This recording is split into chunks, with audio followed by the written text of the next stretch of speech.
For the majority of people who are involved in an affair, it's short-lived. Usually it lasts, 6 months, 4 months, maybe 8 months. But when it goes on over a year, those are called long-term affairs. And when my clients ask me, how can I ever trust my partner again? Like, they've been in an affair for the last 5 years. Although that's rare, even in my office, I must say that when it happens, and it does happen, that it is more severe to the marriage, and the marriage usually won't make it when this comes to light. And the reason is because when you're in a long-term affair, it's very important, and one thing that makes it continue long-term is that both people are married. Because if they're not married, there's an imbalance of power. In other words, if one of the partners isn't married, they're going to put pressure on the partner who is. And they're going to start calling them out. Like if that person who they're with is married and they're not, and that person is promising, well, my wife or my husband is crazy, or if I left, they were suicidal, or I can't leave right now because we have little kids. No matter what happens, eventually the person who is not married will probably end it. And if they don't, they will regret it. And the reason is because I've seen people who are involved with a married person for years, 10, 15, but eventually they see what happens. Whatever was going on in that married person's life, whether it was a guy or a woman, they ended up having kids grown. They ended up living a life with a partner while making time or coming when they could to see the person that they were with. So the way a long-term affair works best is if both people are married and they stay married. So basically, they've always got a buffer. They've created a triangle for themselves. So basically, they have their partner, their mistress or mister, and then themselves. And it kind of gives a nice little balance to it for this kind of person. You might ask yourself, who would do that? Like, who would put the energy and effort into having another person? Well, there's a lot of types that will do that, and I want to go through those right now and why these are able to sustain a long-term affair. The first thing is, if both people are miserable in their relationships, but yet afraid of being alone. If you're having an affair with someone who doesn't like their relationship any more than you do, like yours, then basically there's something you share together, and you're afraid of being alone, so having each other is ideal, and that's what keeps it alive. Affairs are addicting. I mean, let's face it, I've already made that video. If you haven't seen it, you'll want to find it and go back to it. Affairs are an addictive process, and it's the brain chemistry that keeps it going. Sometimes they fall in love, or some pseudo love that they're calling love because they don't know what else to call it. But it's a need. They need each other to sustain what they're living at home. And so they use this other person to bring passion, to bring excitement, to have something to look forward to. And this is what keeps an affair going.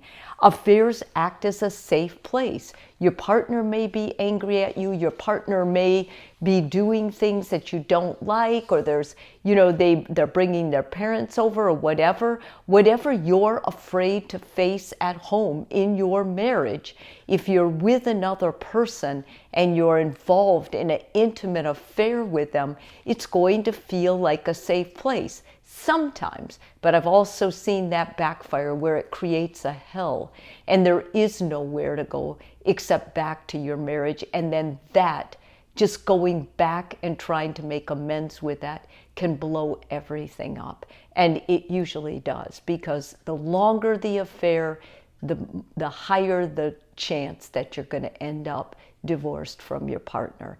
Affairs are a coping mechanism. Many times, people who have an affair have a flawed character. And so that what they do is they buff themselves up. They tell themselves, well, I am good enough. I am desirable enough. I do have another person who cares about me. And it's also a great way to stay in denial. Life isn't so bad. I'm still the man, or I'm still the woman, and I can attract another person, and I am loved passionately. Whatever they tell themselves, it's a way of coping with whatever is not going well in their marriage. A lack of intimacy in their current relationship. If you can no longer talk to your partner, but you're afraid of being divorced, you're afraid what it would do to your finances, to your lifestyle, to your children, to your reputation, then you will oftentimes seek a relationship outside of your marriage. And sometimes those fears can keep a relationship with someone else intact for a very long time. Sometimes they don't want to end their current marriage. And so if they don't want to end their current marriage, they will stay in this affair.